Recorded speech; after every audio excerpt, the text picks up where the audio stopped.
The leaks and the Swiss cheese have left us. Cal McNair and Hannah McNair, love that. They joined the show earlier today. They had a lot to say, including some clarity on the mindset of the Ring of Honor. We know J.J. Watt's going up there. He's joining Bob McNair and Andre Johnson. Are we going to see more people go, or is it going to be more exclusive? Well, that and a lot more in this edition of The Locker Room. Let's go.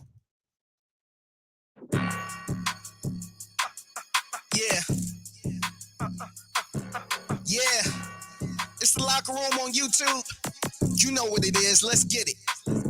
Hey, Locker Room. Yeah, we in the locker room. Texas talk. Yeah, you know what we about to do. Localize every angle's what we really do.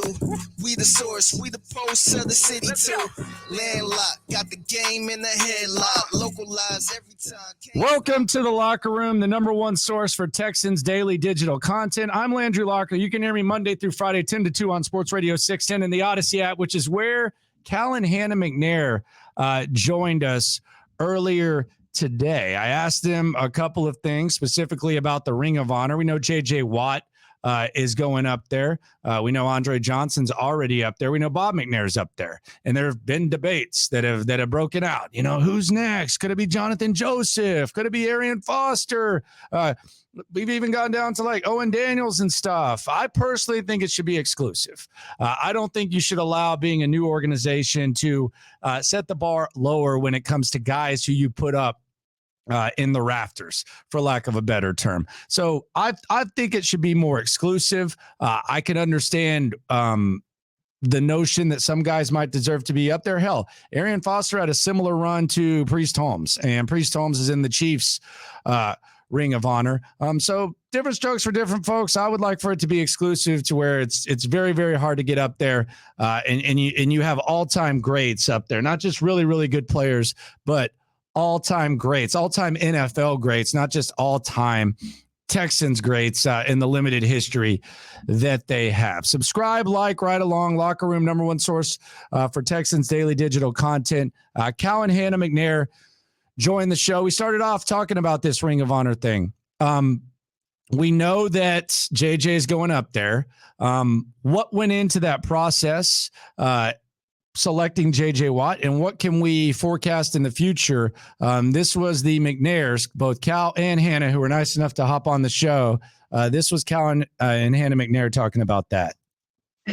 I think it's pretty easy when you discuss the people who are in the Ring of Honor, how those came about. I mean, you have Andre, our best offensive player. You have JJ, our best defensive player in history.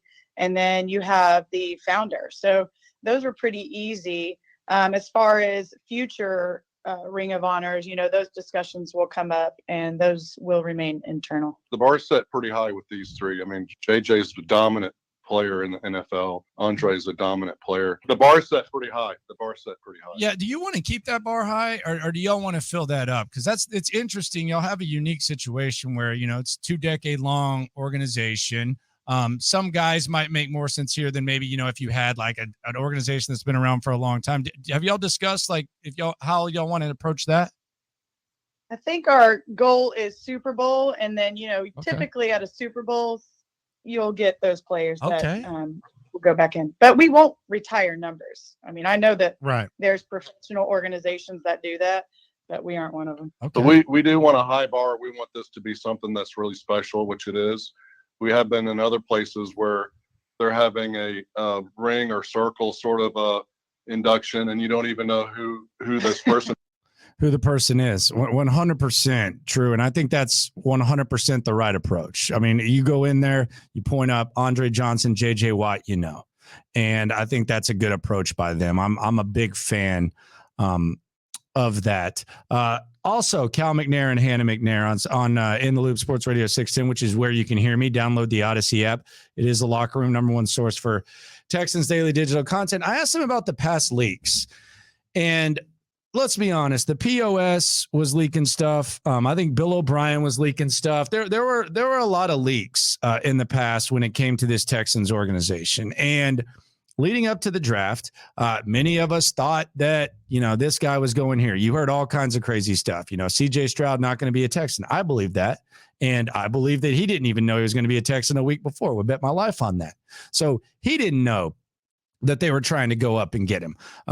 You heard people talking about, they like Tyree Wilson more than Will Anderson. Obviously, that was BS because they aggressively traded, regardless of how you look at the trade, the package was for Will Anderson. So anyone who said that was obviously just pulling something out of their ass too.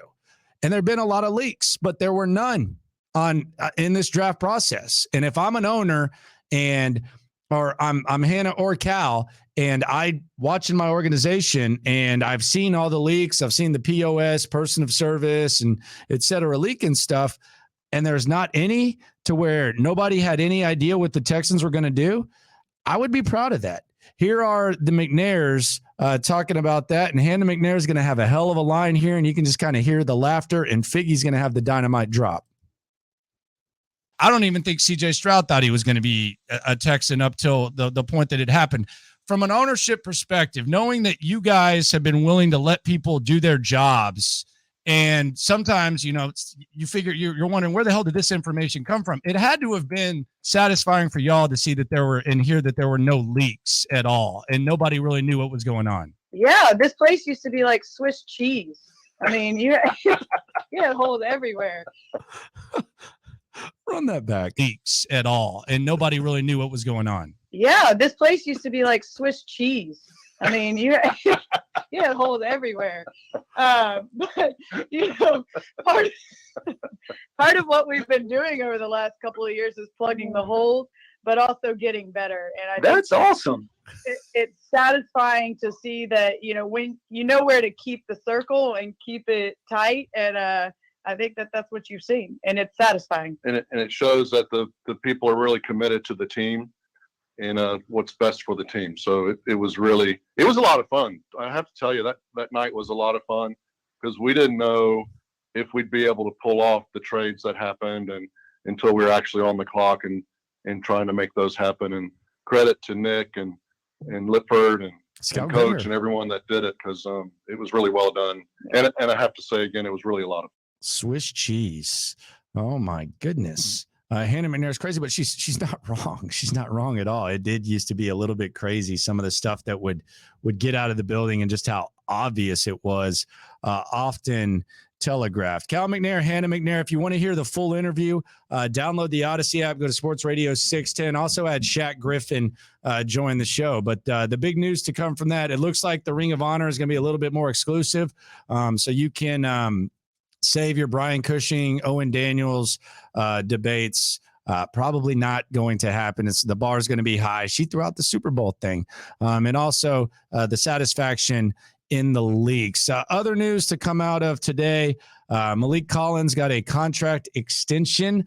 That's means a couple of things. First of all, it means that D'Amico Ryans feels like he's a fit in this defense. I mean, when D'Amico and his defensive staff, they've obviously looked at what he brings to the table and they feel like he can bring something. And let's be honest, there have been times where Malik Collins has looked really good on this squad, and he's a very nasty guy. He brings that edge, and I think in this system, he can do some damage, especially if you put some guys by him that are capable of filling space, which is something that they struggled to do last year.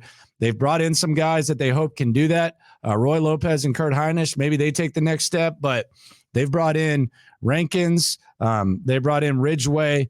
And if Malik Collins is free to just wreak havoc and, go after the quarterback, then that could be a real good thing for D'Amico Ryans' defense. And let's be honest, apparently he likes what he sees. Subscribe, right along. Shout out to Cal and Hannah for hopping on the show earlier today. Much appreciation to them.